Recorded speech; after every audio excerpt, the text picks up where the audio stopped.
प्यारे छात्र और छात्राओं, तो आपको आज हम हाइजेनबर्ग अनसर्टेनिटी प्रिंसिपल पर कुछ चीज़ें बताते हैं। बहुत पढ़ने के लिए है, लेकिन हमारे पॉइंट ऑफ व्यू जो हमको समझ करके जो मैथमेटिकल स्टेटमेंट समझना है वह आप तक कुछ पहुंचाते हैं। जैसे हाइजेनबर्ग अनसर्टेनिटी, हाइजेनबर्ग कौन? जिन्होंने इस प्रिंसिपल को बताया। अनसर्टेनिटी का मीनिंग क्या है? जो चीज़ सर्टेन ना हो, यानी कि निश्चित ना की जा सके, उसको हम अनसर्टेन कहते हैं। तो हाइजेनबर्ग ने क्या देखा, समझिएगा कॉन्सेप्ट क्या है कि ये जो न्यूक्लियस है, न्यूक्लियस के सराउंडिंग में इलेक्ट्रॉन मूव कर रहा है। तो उनके दिमाग में आया कि ये इलेक्ट्रॉन मूव कर रहा है, तो मान लेते हैं इसकी अभी ये पोजीशन 1 है। कुछ देरी के बाद इलेक्ट्रॉन यहाँ आ जाएगा, तो इसकी क्या हो जाएगी? पोजीशन 2। कुछ देर के बाद इलेक्ट्रॉन यहाँ आ जाएगा, तो इसकी पोजीशन क्या हो जाएगी? 3। साथ में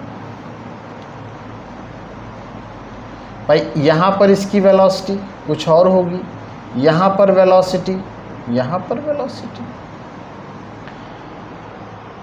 देखिए कहना क्या चाहते थे ये कि बहुत छोटी सी चीज़ है कि अगर कोई चीज़ गोल घूम रही है तो उसको आप रोक करके उसी जगह पर पोजीशन और मोमेंटम, मोमेंटम का टर्न, मोमेंटम बोले का मतलब क्या है?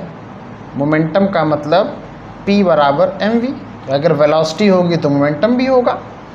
तो मतलब मोमेंटम और पोजीशन एक साथ एक ही समय पर एक्यूरेट मेजर आप नहीं कर सकते। सुनने के लिए बहुत छोटी सी बात है, उस समय किसी के दिमाग में ये बात आई ही नहीं जब तक हाइजेनबर्ग ने इसको बता दिया।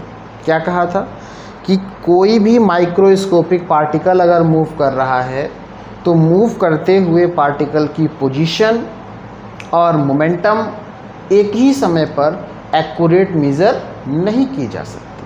ठीक है, तो ये इनका कहना था और इसी बात को हम आज एक्सप्लेन थोड़ा सा करते हैं मैथमेटिकल फॉर्म में। यानी क्या कहा है इन्होंने, स्टेटमेंट क्या है इनका? स्टेटमेंट हाइजेनबर्ग का ये है, it is impossible to determine the position and momentum of microscopic particle such as electron at a same time accurately। और इसी बात पर इन्होंने एक मैथमेटिकल स्टेटमेंट भी दिया, और वो मैथमेटिकल स्टेटमेंट क्या था कि delta x delta p greater और equal than h/4π। Delta x is what? Uncertainty in position, delta p uncertainty in momentum, h is what? Planck's constant. Pi तो जानते हैं मैथमेटिकल कांस्टेंट है।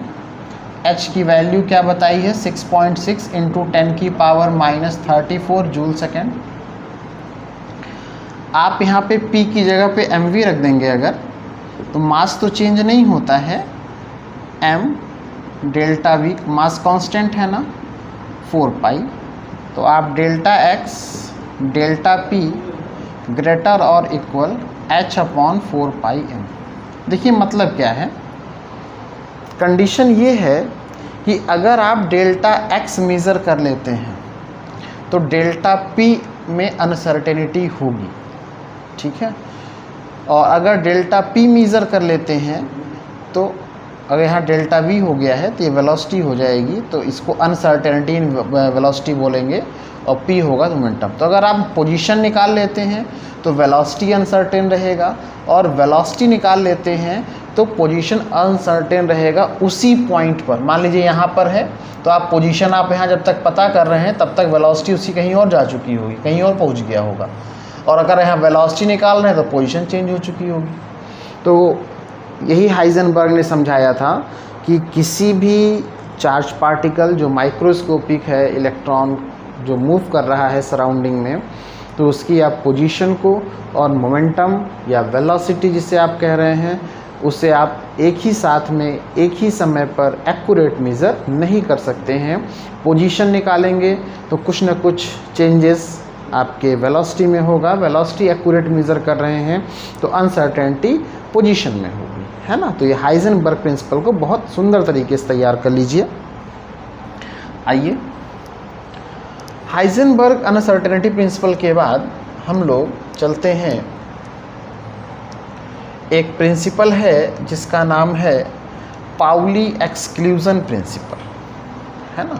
कौन सा प्रिंसिपल है? देखिए, एक प्रिंसिपल जिसका नाम है पाउलीज एक्सक्लूजन प्रिंसिपल। अच्छा, पाउली साहब ने क्या कहा? पाउली साहब का ये कहना था कि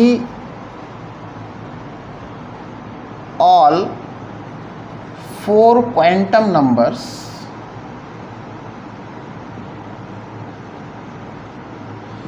are not equal for single electron. ये इन्होंने अपने स्टेटमेंट में ये बात कही। इनका कहना यही था कि किसी भी सिंगल इलेक्ट्रॉन के लिए चारों क्वांटम नंबर इक्वल नहीं हो सकते। जैसे आइए हम लोग एग्जांपल लेते हैं। मान लीजिए 2s1 है। देखिए 2s1 में सिस्टम में क्या होगा, n की वैल्यू तो 2 हो जाएगी, l की वैल्यू 0, m भी 0, और स्पिन क्वांटम नंबर भाई क्लॉकवाइज है, एक ही इलेक्ट्रॉन है। और तो आप देखिए 2 बराबर हो सकते हैं, चारों बराबर नहीं होंगे। ऐसे ही मान लीजिए 2s2 लिखा हुआ है, तो अगर हम इसमें निकालेंगे तो 2s2 के लिए n equal to 2, l equal to 0, m equal to 0 और s इक्वल टू क्या हो जाएगा, -12। तो इलेक्ट्रॉन 2 हैं, तो हमने सेकंड इलेक्ट्रॉन के लिए निकाला है, तो यहाँ पे -12। तो यही पाउली का स्टेटमेंट था। छोटी सी बात नहीं है, ये बहुत बड़ी बात है कि किसी भी जब एग्जामिनेशन में क्वेश्चन आता है तो हमें क्वांटम नंबर सेट करने होते हैं, तो कौन सा पॉसिबल है कौन सा नहीं पॉसिबल है। तो आप ध्यान रखिएगा, एक इलेक्ट्रॉन के लिए, सिंगल इलेक्ट्रॉन के लिए 2 क्वांटम नंबर तो इक्वल हो सकते हैं, लेकिन चारों क्वांटम नंबर इक्वल नहीं हो सकते हैं। ये आपके पाउली साहब ने इस बात को बताया था। माइन्यूट सा कॉन्सेप्ट था, लेकिन अपने आप में बहुत बड़ा चीज़ लिए हुए है ये समझने के लिए, क्योंकि जब 4 ऑप्शन वाले क्वेश्चन आपके पास आते हैं तो उसमें आपको प्रॉब्लम का सामना करना पड़ सकता है। तो आप इस चीज़ का ध्यान रखिए। चलिए देखिए, एक चीज़ आपको और आज बताने जा रहे हैं जिसका नाम है ऑफ बाउ प्रिंसिपल। कौन सा प्रिंसिपल है? ऑफ बाउ प्रिंसिपल। ऑफ बाउ प्रिंसिपल क्या कहता है? ऑफ बाउ प्रिंसिपल, जैसे कि देखिए आपने पाउली पढ़ा, तो पाउली किसी ने दिया था, तो आपने कहा इन सज्जन पुरुष ने नाम दिया। आपने हाइजेनबर्ग पढ़ा तो उन्होंने नाम दिया। ऐसे ऑफ बाउ कोई पर्सन का नेम नहीं है। तो ऑफ बाउ क्या है? ऑफ बाउ एक जर्मन वर्ड है, ठीक है, जर्मन का वर्ड है, और इस ऑफ बाउ की मीनिंग होती है टू बिल्ड अप, है ना, यानी आगे की ओर निर्माण करना। देखिए कैसे ऑफ बाउ क्या है, भी मैंने बताया आपको, एक जर्मन वर्ड है, ठीक है, जर्मन वर्ड है ऑफ बाउ, और इसकी मीनिंग क्या होती है? To build up. किया क्या गया था ये जो sp-df ऑर्बिटल आप पढ़ के आ रहे हैं 1s 2s 3s 4s 5s 6s 7s, फिर जो p ऑर्बिटल है डिक्रीजिंग ऑर्डर में 2p 3p 4p 5p 6p 7p, फिर डिक्रीजिंग ऑर्डर में 3d 4d 5d 6d, फिर 4f 5f। अगर हम sp-df ऑर्बिटल को डिक्रीजिंग ऑर्डर में रखते चले जाते हैं और इसको आप ऐसे कर लीजिए, देखिए कैसे हम कर रहे हैं, ध्यान से देखिएगा, ऐसे इनको क्रॉस कर दीजिए ताकि नंबर दिखने चाहिए, नंबर मत काट दीजिएगा, और हमको ऐसे चलना है, ठीक है, ऐसे फिर ऐसे फिर ऐसे, देखिए ध्यान दीजिए बोर्ड पर कैसे चल रहे हैं, ऐसे चलना है, ऐसे आना है, फिर ऐसे आना है, फिर ऐसे आना है, फिर ऐसे आना है, यानी सीक्वेंस अभी हम लिख दे रहे हैं कैसे है, क्योंकि इसी के बेस पर इलेक्ट्रॉनिक कॉन्फ़िगरेशन किया जाता है। ये वह भी थोड़ा सा कॉन्सेप्ट समझा दे रहे हैं आपको। तो क्या है 1s 2s, फिर देखिए 2p यस, फिर 3s, फिर 3p, फिर 4s, फिर 3d एंड सो ऑन चलता जाएगा। ये जो 1s 2s 2p 3s 3p 4s 3d जो आपने लिखा है, ये जो चलता जा रहा है, यही सीक्वेंस ऑर्डर जो एनर्जी फॉर्म में चला गया है ना। तो इस तरीके से हम लोग इसे यहाँ पर रखे हैं और आगे रखते हुए चलते चले जाते हैं। तो अब सवाल है कि इलेक्ट्रॉन का फिल इसी मेथड से होता है, तो वो कैसे होता है। जो s p d और f है, देखिए इनकी कैपेसिटी है, s में मैक्सिमम इलेक्ट्रॉन आप 2 भर सकते हैं, p में 6, d में 10, f में 40। s में 2 से कम हो सकता है मगर 2 से ज़्यादा नहीं हो सकता। p में 6 से कम हो सकता है मगर 6 से ज़्यादा नहीं हो सकता। ऐसे ही d में 10 और f में 40। तो ऑफ बाउ का स्टेटमेंट क्या बनेगा, इतनी बात समझ गए हैं तो स्टेटमेंट बन जाना चाहिए। क्या है statement, according to this principle, ध्यान समझेंगे, according to this principle to put sp-df orbital in decreasing order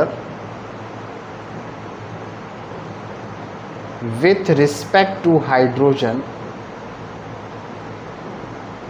atom, then a series obtained